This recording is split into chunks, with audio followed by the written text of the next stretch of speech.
The talk you're about to see was created in response to the fact that most people see themselves as virtually powerless and they see the problems of the world as hopelessly complicated.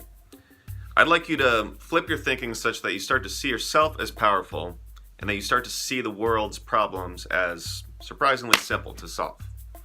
With that, I hope you find the talk engaging.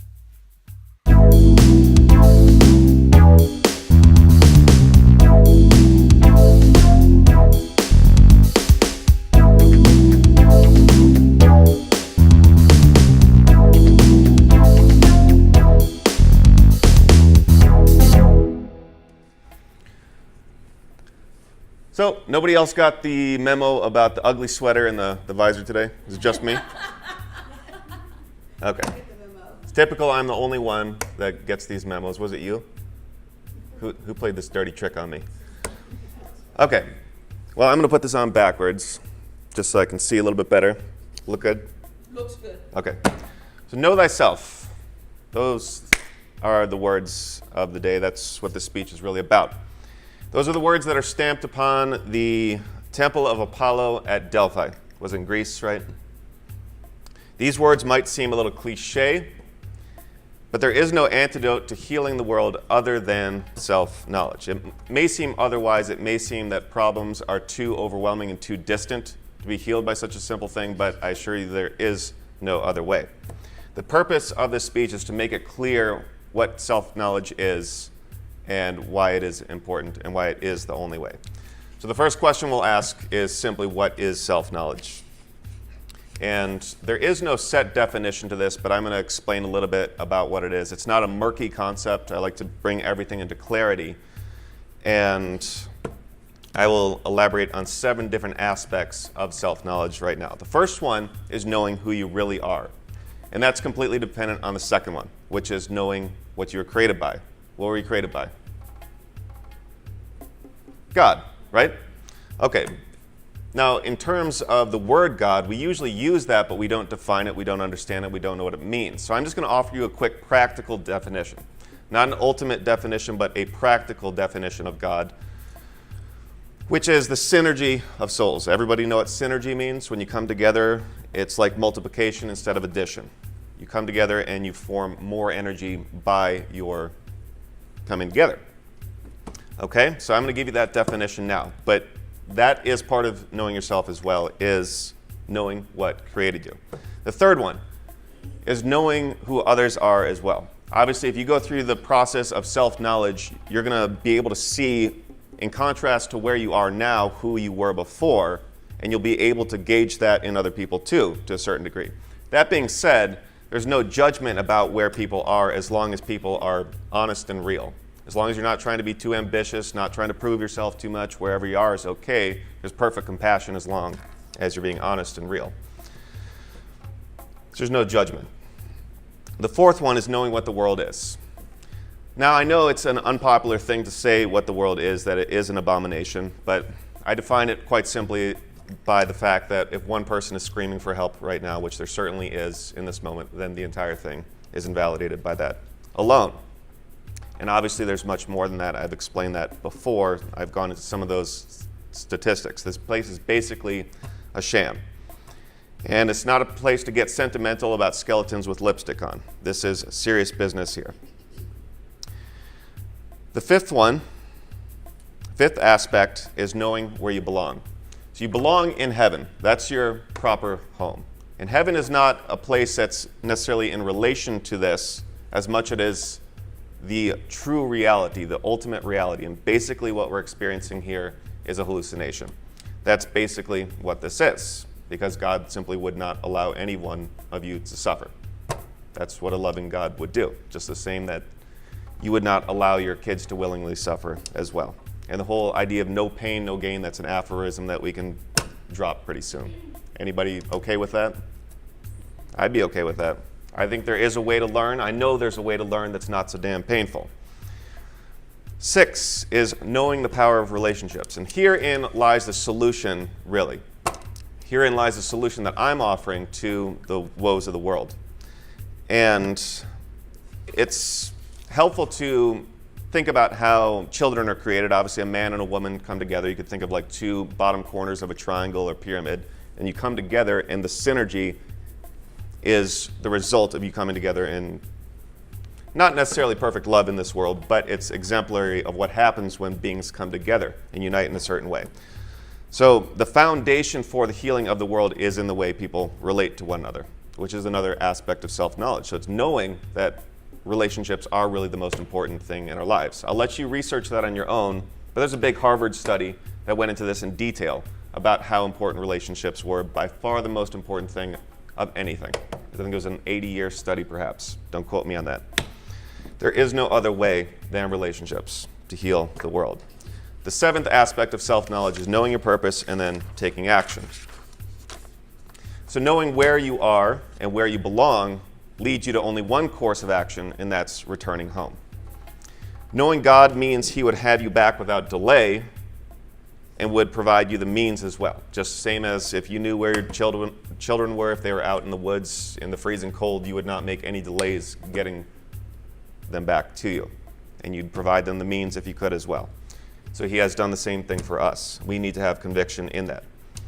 And knowing your purpose, yet not taking action, is incomplete knowing. Knowing is what solidifies your knowledge such that it becomes whole, specifically action in which you share your knowledge, because then it amplifies it and it makes it more real and powerful for yourself.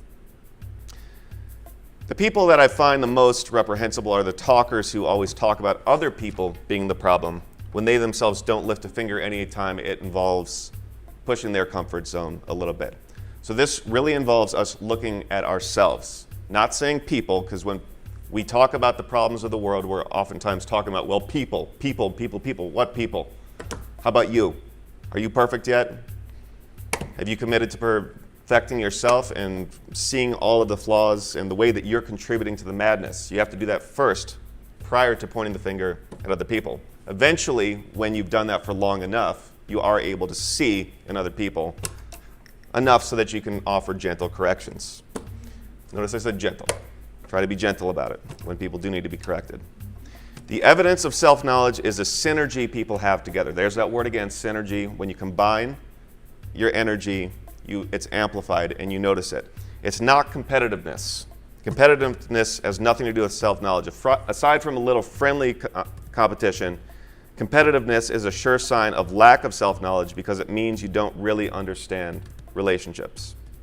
It means you would rather prove yourself superior rather than build synergy, and is based in a false sexual identity. And that would most blatantly mean that men lust for power, women lust for beauty. They want to be the most beautiful, the most powerful.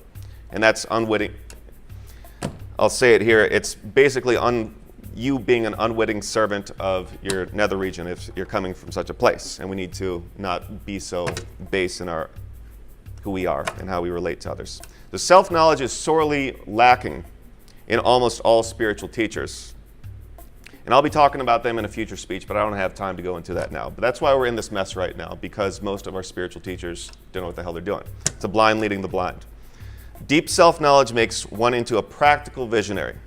Practical visionary. The only type of person who can heal the world. This is one who knows that the human condition is an agreement. It's a very important point. You don't hear this too often, but this is basically an agreement we're having. We're all having this agreement. 7.4 people are basically having this agreement for this to be what it is. Self-knowledge reveals to us that we can change the agreement, and thus in changing the agreement, we can transform reality. We can transform the world. We have to decide that this is not okay any longer. It certainly is not okay. The means of transforming the world appeals to common sense as well, and that's part of being a practical visionary. How am I doing on time here? 30 seconds? Okay. Well, let me finish up these important points here. So it helps to state what self-knowledge is not, as well as there are many delusions about what it means. Self-knowledge does not mean you have traveled to extra dimensions or talked to angels and aliens, that kind of thing. On the contrary, it simply means that you understand what this reality is, and you understand it very well. It does not mean repeating the words of other so-called teachers. That's not self-knowledge either. On the contrary, you have become an authority unto yourself. But if you're going to quote other teachers, make sure to credit the source in every single case. It does not mean being distant and unemotional, like the warrior Taoist monk or something, who's really stoic. On the contrary, you feel more deeply and care so much at times that it breaks your heart. You have great sensitivity, and also you're highly aware of how you impact other people. It does not mean being a boring old so-called wise man, like what was his name in Lord of the Rings, Shandar or something. You know what I'm talking about? It does not mean anything like that. If anything, it means being a little more colorful and vibrant, and the hallmarks are authenticity and compassion. It does not mean you've gone beyond fear either. On the contrary, you have to face fear constantly, and it's not whether fear is present, it's simply whether you face it or not. That's it. Lastly, self-knowledge does not mean you are wholly loving. On the contrary, it means that you are always ready with an authentic response, whatever that may be. We're in a pretty twisted world, and we have to be ready to respond to situations differently. That's not always going to look very kind. Self-knowledge cares not for cliches. And if Subaru is using the word love as part of their slogan, what does love mean, right? It can be used in as many ways as there are people in the world.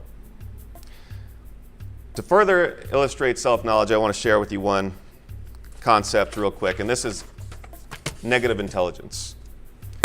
Now, if you think about someone who is a physicist, for example, and they design an electronic weapon, they might be very smart in terms of IQ, but if they use that intelligence to make weaponry that hurts people, then that's called negative intelligence.